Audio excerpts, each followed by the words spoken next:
Ok. Allez les amis, on est de retour avec Steph. On vient de...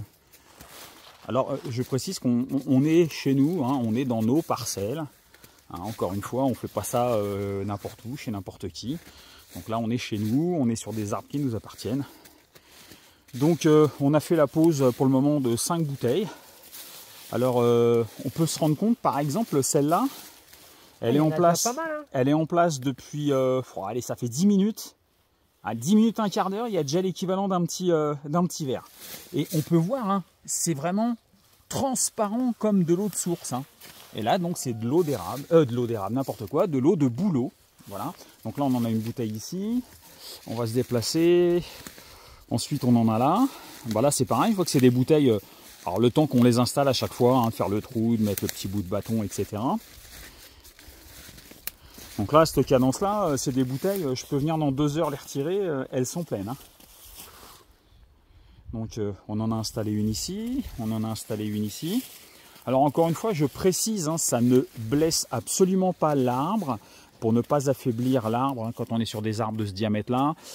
Par année, il ne faut pas leur en prélever plus d'environ 5 litres. Voilà. Donc le trou que nous avons fait pour mettre en place le petit bout de bois percé, c'est un trou qu'on va reboucher ensuite avec un autre petit bout de bois, mais cette fois-ci non percé, hein, de façon à faire une cheville.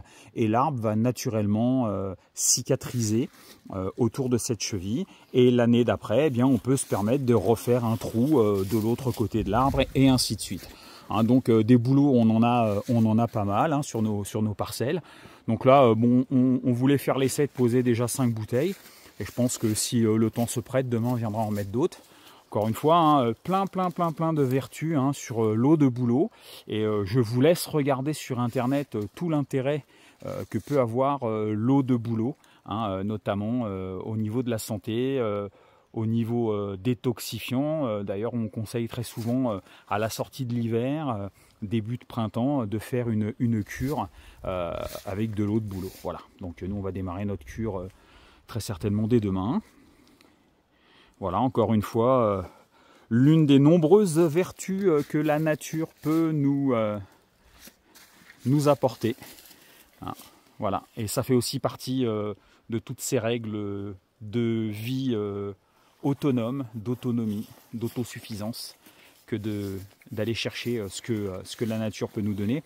Allez, je vais profiter pendant que je tiens la vidéo, parce que je voudrais en même temps vous montrer, parce que j'ai recanalisé aussi la source qui descendait sur cette parcelle-là, puisque cette parcelle, c'est pour ceux qui nous suivent et qui nous connaissent un peu, c'est la parcelle qui est juste au-dessus de celle où je fais les vidéos des animaux qui viennent boire en été au bord du trou d'eau que je leur ai creusé il y a 2 ans maintenant. Et donc à travers cette parcelle, puisqu'on est encore une fois, c'est de la montagne, on a les eaux qui descendent et qui ruissellent. Donc ce sont des eaux de source. Alors là, ça coule très fort, parce que bon, vous l'avez vu, hein, il y a encore de la neige, donc ça coule très fort.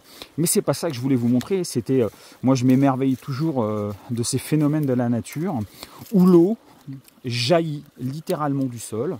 Voilà, donc où là ici, l'eau jaillit littéralement du sol.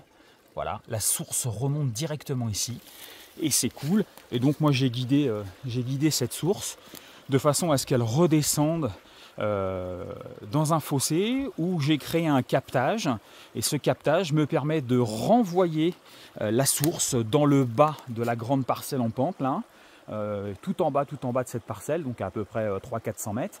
La source descend dans le bassin que j'ai creusé pour les animaux en bas, là où vous voyez régulièrement des vidéos de sangliers, de chevreuils, de choses comme ça. Voilà. Cocoon, toujours aussi content dans la nature, hein, il s'éclate. Voilà. Voilà, donc vidéo du jour sur l'eau de bouleau. Voilà, et comment on récupère l'eau de bouleau. Voilà, alors il faut savoir qu'on peut récupérer sur plein d'arbres différents, avec des eaux qui ont des vertus différentes. Country, tu peux sortir de l'eau. Comme l'érable. Voilà, comme l'érable. Voilà, alors pour ceux qui se poseraient la question, le sirop d'érable, hein, donc typiquement canadien. Alors pourquoi canadien? Tout simplement parce que plus l'arbre vit au froid et plus la sève qui va être générée par l'arbre va être sucrée. Donc forcément, plus on est dans des régions froides et plus plus la sève va être sucrée. Donc pour pouvoir faire de l'eau avec ces arbres et ensuite la faire bouillir pour faire du sirop, donc ce fameux sirop d'érable. Voilà, allez, salut les amis, petite vidéo du jour, c'était l'eau de boulot. On est le 10 mars 2024. Allez, salut, ciao.